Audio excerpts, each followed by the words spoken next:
And what makes a wetland a good wetland to a great wetland is the topography. You know, getting the hydrology right is important, but that topography is actually really interesting. As you can see, this is my bomb site.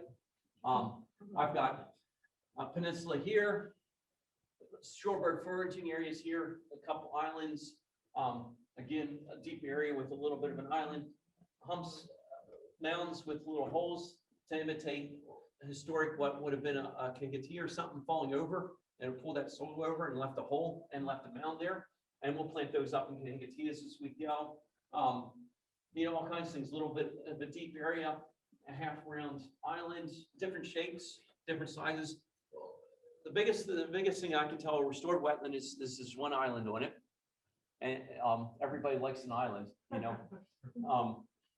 And a lot of times they're not naturally shaped. They're round or they're square or that kind of thing, where you want it to blend in with the landscape. And when you get it blend in with the landscape with a lot of topography and even underwater topography changes, like we have these old drains here, we left them there because then we got deep water there, so we'll have a little bit of open water on that.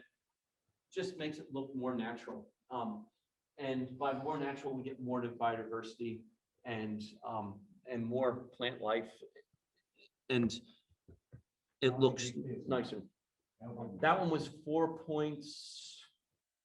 Well, at least that section was about 2 hectares. That was about half that wetlands that I got. I couldn't get my drone up high enough to get the full wetland, but the wetland was 4.3 hectares in total. So, you know, it's really easy. Just excavate out some deep water areas.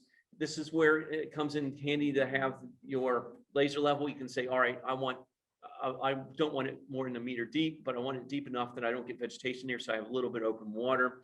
And the same way, it's like, I want this island built, but I want it just to be right below the surface, so I get emergent rushes coming out of there. So you use that level to create it. And this is the fun part. After you get this stuff done, this is the part that I like. Creating islands.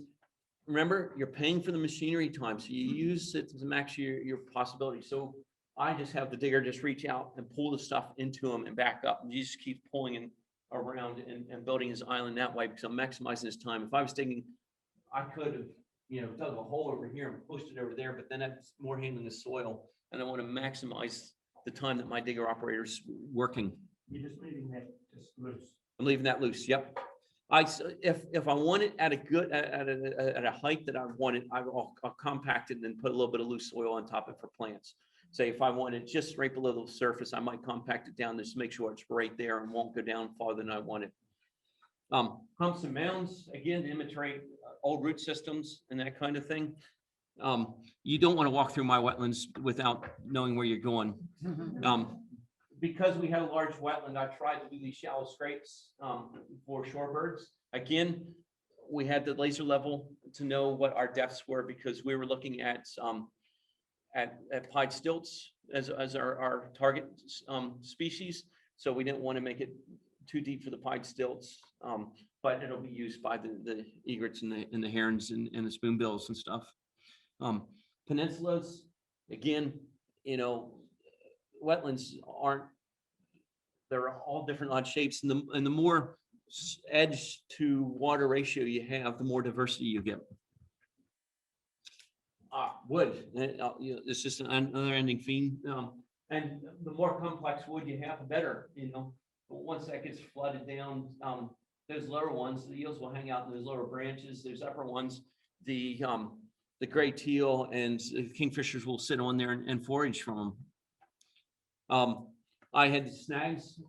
They were just laying there, so we dug a hole, dropped them in, and plugged them in, and it was obviously for perching. It was mainly perching for shags, but the gray teal love those perches for some reason.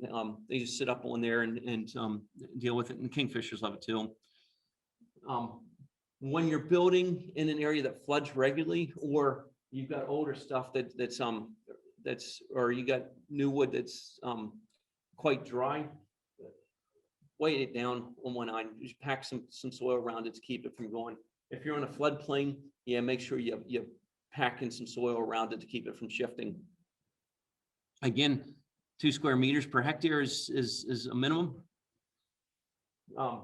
Yeah, so this is what I do with a lot of it.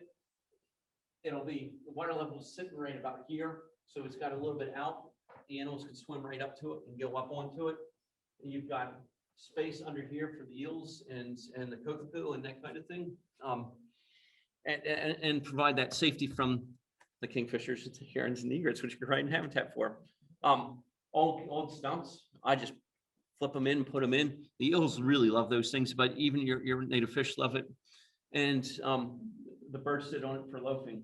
So that's what turns a good restored wetland into a great restored wetland, is that topography. And if you can put a third of your budget towards that, that'd be great. If you put half to it, that's even better. But it usually ends up about a third of your budget, because after the hydrology is restored, people don't want to spend a lot of money.